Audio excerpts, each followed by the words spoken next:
बिहार में लॉकडाउन की अवधि खत्म होने के बाद भी बिहार में सभी सेवाएं तुरंत शुरू होने की उम्मीद फिलहाल नहीं है। राज्य सरकार इस प्रस्ताव पर काम कर रही है कि लॉकडाउन अगर खत्म होता है तो यहाँ चरणबद्ध तरीके से ही सेवाएं शुरू की जाए।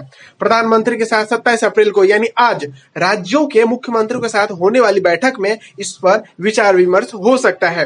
केंद्र सरकार द्वारा लॉकडाउन घोषित होने के पहले ही राज्य सरकार ने बिहार में लॉकडाउन घोषित कर दिया था। इस क्रम में सिनेमा हॉल, मॉल, बड़े शॉपिंग सेंटर, पार्क, स्कूल एवं अन्य सार्वजनिक स्थलों को बंद कर दिया गया था। राज्य सरकार इस प्रस्ताव पर मंथन कर रही है कि लॉकडाउन खत्म होने के बाद अचानक इन सब को नहीं खोला जाए। अगर इन सभी को एक साथ खोल दिया गया तो सड़क पर अचानक भीड़ लग जाएगी। अभी यह मान लेना सही नहीं होगा कि कोरोना वायरस से संक्रमित सभी लोगों का स्कैनिंग हो गई है। प्रधानमंत्री नरेंद्र मोदी ने बिहार में भाजपा के 70 साल से अधिक उम्र वाले कई वरिष्ठ नेताओं से फोन पर बातचीत की और उनका हाल जाना है। इन नेताओं में कई पूर्व विधायक, विधान पार्षद, प्रोफेसर और संघ से जुड़ी हस्तियां हैं। शनिवार को प्रधानमंत्री की तरफ से बिहार के अलग अलग जिलों में रह रहे नेताओं के पास मोबाइल पर कॉल गए हैं। इन सभी नेताओं ने पीएम से कहा है कि आपके नेतृत्व पर देश को भरोसा है और इसी भरोसे के चलते कोरोना से भी जंग जीती जाएगी।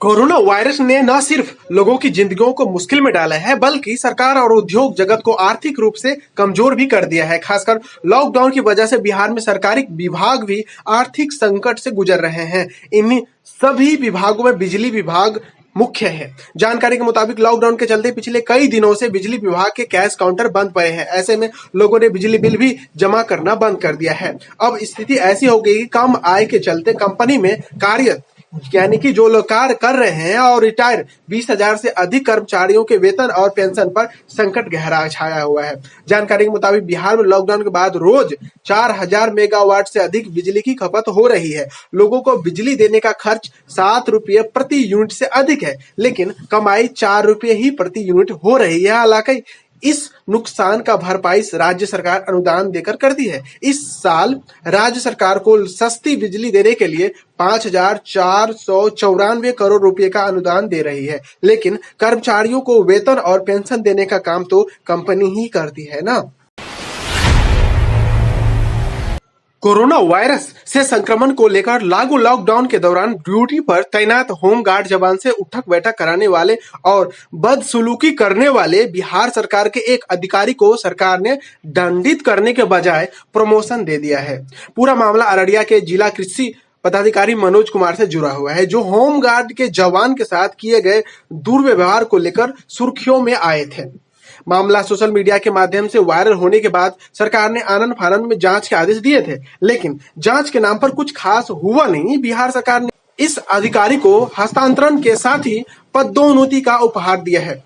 एक पुलिस वाले के साथ गलत व्यवहार करने वाले इस अधिकारी पर कार्रवाई करने के बजाय सरकार की मेहरबानी और प्रमोशन मिलने से सवाल उठने लगे हैं। बिहार के पूर्व राज्यपाल देवानंद कुंवर का 70 साल की आयु में निधन हो गया। वो 29 जून 2009 से 21 मार्च 2013 तक बिहार के राज्यपाल थे। मुख्यमंत्री नीतीश कुमार ने देवानंद कुंवर के निधन पर शोक जताया है। राज्यपाल फागू चौहान ने भी देवानंद कुंवर के निधन पर गहरा शोक जताया। उन्होंने कहा कि देवानंद कुशल राजनेता, विधिवेता, शिक्षाविद व प्रशासक थे। उनके निधन से सामाजिक व राजनीतिक जगत को अपूरणीय क्षति हुई है। बिहार के सूचना एवं जनसंपर्क मंत्री नीरज कुमार ने शोक संवेदना व्यक्त करते हुए कहा कि छात्र जीवन से राजनीति की पारी आरंभ करने वाले देवानंद कुंवर का आकस्मिक निधन दुखद रहा। कोरोना वायरस से बचने को चल रहे लॉकडाउन में गांव गुलजार है। दिल्ली, मुंबई आदि से लौटे प्रवासियों को गांव फिर से भाने लगा है। घर परिवार की चिंता में मन बाहर जाने की गवाही नहीं दे रहा। नतीजन प्रवासी गांव में ही रहकर रोजगार की तलाश रहे हैं। पटना जिले के दुल्हिन बाजार प्रखंड के बेलहौड़ी गांव पहुंचे संवाददाता से प्रमोद कुमार कहते हैं कि ओडिशा में सोलर प्लेट मरम्मत का काम करता था। प्रति माह 8,000 रुपए मिलते थे। लॉकडाउन में कंपनी बंद हो गई, मजदूरी का पैसा भी कंपनी ने नहीं दिया। वहां दोनों समय का खाना भी सही से नहीं मिलता था। किसी तरह गांव पहुंचे तो जान में जान आई। अब मर जाएंगे लेकिन गांव नहीं छोड़कर जाएंगे। कुछ जमा पैसे हैं उसी से गांव में दूध का कारोबार शुरू करूंगा। संवाददाता एनखा गांव पहुंचा तो अशोक कुमार बोले, गुड़गांव में फैक्ट्री यानी कि कपड़े की फैक्ट्री में काम करते थे। हर माह 10,000 रुपए मिलते थे, लेकिन लॉकडाउन में खाने को तरस गए। आधा रास्ता पैदल चलकर घर पहुंचे हैं। अब गांव में ही सब्जी की दुकान खोल दी है, जिससे गुजारा चल रहा है। वापस कभी नहीं जाएंगे।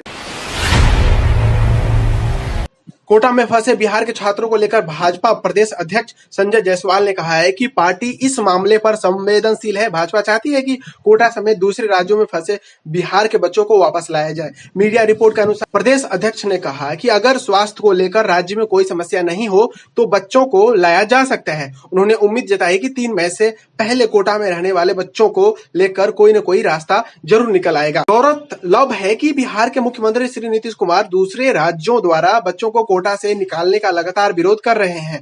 पिछले दिनों नीतीश ने उत्तर प्रदेश सरकार द्वारा कोटा में पढ़ रहे वहां के बच्चों को बसों से उनके घर पहुंचाए जाने के फैसले का जमकर विरोध किया था और कहा था कि यह लॉकडाउन का उल्लंघन है। उन्होंने कहा था कि अगर बच्चों को वापस लाया जाएगा तो यह लॉकडाउन सफल नहीं होगा। नीतीश कुमार ने कहा है कि राजस्थान सरकार वहां रह रहे छात्रों को पूरी सुविधा दे। बिहार में पश्चिमी विक्षोभ के कारण मौसम ने करवट ली है। पटना सहित राज्य के अधिकांश इलाकों में बादल छाए हैं। विभिन्न क्षेत्रों में बारिश भी हुई है। कई जगहों पर आंधी तूफान और ओलावृष्टि की खबर भी मिली है। इससे भारी नुकसान की आशंका व्यक्त की जा रही है। बारिश के दौरान वज्रपात से 7 लोगों की मौत भी हो गई है, जबकि दर्जनों घायल बताए जा रहे हैं। विदित हो यानी आपको जानकारी हो कि मौसम विभाग ने बीते 26 अप्रैल तक के लिए बिहार के 18 जिलों में ब्लू अलर्ट जारी किया था। इसमें राज्य के उत्तरी हिस्सों में आंधी तूफान के साथ तेज बारिश तथा दक्षिणी हिस्सों में हल्की बारिश का पूर्वानुमान लगाया गया था। कोरोना से जंग में आज हर आदमी सैनिक है। यहाँ सबकी अपनी अपनी जंग है, लेकिन कुछ लोग दूसरों के लिए भी जी रहे हैं। मुश्किल के इस दौर में इन महानायकों में समाज के अंतिम पायदान पर खड़े, अंतिम संस्कार करने वाले समुदाय से लेकर समाज के मुख्य द्वारा से दूर के किन्नर तक शामिल है। इनमें कच्ची उम्र के हुए बच्चे भी हैं जो पॉकेट मनी के गुल्लक तोड़ कोरोना पीड़ितों की मदद को आगे आए हैं। इस जंग में शासन प्रशासन के कुछ लोगों की लीक से हटकर की गई पहल भी चर्चा में है। एक महिला मुखिया की पहल पर प्रधानमंत्री नरेंद्र मोदी तक की नजर गई है। स्वास्थ्य प्रधान सचिव संजय कुमार के अनुसार बिहार में अब जितने कोरोना पॉजिटिव मिले हैं उनमें युवाओं की संख्या सबसे ज्यादा है। बिहार में मिले 251 कोरोना मरीजों में से 122 मरीज 30 वर्ष या उससे नीचे के हैं। वहीं 53 मरीज 31 से 40 वर्ष के बीच के हैं। वहीं 25 मरीज 51 से 60 वर्ष के बीच के हैं। 14 मरीज 61 वर्ष से ज्यादा के हैं। आपको बता दूं कि बिहार में शनिवार को कोरोना संक्रमण के 28 नए मामले प्रकाश में आने के बाद प्रदेश में कोविड-19 से संक्रमितों की संख्या बढ़कर 251 हो गई थी। पटना जिले में 7, कैमूर जिले में 6, बक्सर जिले में 5, मुंगेर में 3, रोहतास में तथा भोजपुर, अरवल, सारण, वैशाली एवं गया में एक कोरोना वायरस संक्रमण के मामले प्रकाश में आए थे। वहीं मुंगेर जिले में शनिवार तक कोरोना वायरस संक्रमण के 65 मामले सामने आए हैं। मुंगेर राज्य का वुहान शहर बनता जा रहा है। यहाँ सबसे ज्यादा कोरोना के मरीज मिले हैं। कोरोना ने राज्य एक और जिले के अरवल को अपने चपेट में ले लिया है, जिसके बाद बिहार के 21 जिलों में कोरोना ने दस्तक दे दी है। वहीं बिहार में कोरोना वायरस के बढ़ते संक्रमण को रोकने के लिए सीएम नीतीश कुमार ने निर्देश दिए हैं कि कॉन्टैक्ट ट्रेसिंग, सैंपल कलेक्शन तथा टेस्टिंग एडवांस प्लानिंग के साथ की जाए ताकि संसाधनों का दक्षतापूर्ण उपयोग हो सके। शिक्षा विभाग ने हड़ताल पर चल रहे नियोजित शिक्षकों को ज्वाइन करने का मौका दिया है। शिक्षकों को डीओ डिस्ट्रिक्ट एजुकेशन ऑफिसर या बीओ ब्लॉक एजुकेशन ऑफिसर के ऑफिस में योगदान देना होगा। हड़ताल के दौरान निलंबित किए गए शिक्षक योगदान देते हैं तो उनका निलंबन वापस होगा। इस संबंध में राज्य के सभी डीओ और बीओ को निर्देश भेज दिया गया है। प्राथमिक शिक्षा निदेशक रंजीत कुमार सिंह ने कहा है कि शुक्रवार को इस संबंध में शिक्षा विभाग में बैठक हुई। सभी डीओ और बीओ को निर्देश दे दिया गया है कि हड़ताल करने वाले जो भी शिक्षक ज्वाइन करना चाहते हैं उन्हें ज्वाइन करा लिया जाए। शिक्षक जिस जिले में पोस्टेड है वहीं के डीओ या बीओ के ऑफिस में जाकर योगदान दे सकते हैं। जो शिक्षक निलंबित हैं उन्हें भी ज्वाइन करा लिया जाएगा और उनका निलंबन रद्द कर दिया जाएगा। शिक्षक समान काम के बदले समान वेतन की मांग कर रहे हैं। शिक्षक अगर 3 माह तक योगदान नहीं देते हैं तो उनकी सेवा समाप्त हो जाएगी। शिक्षकों को ज्वाइन करने के लिए 19 मई तक का समय दिया जाता है।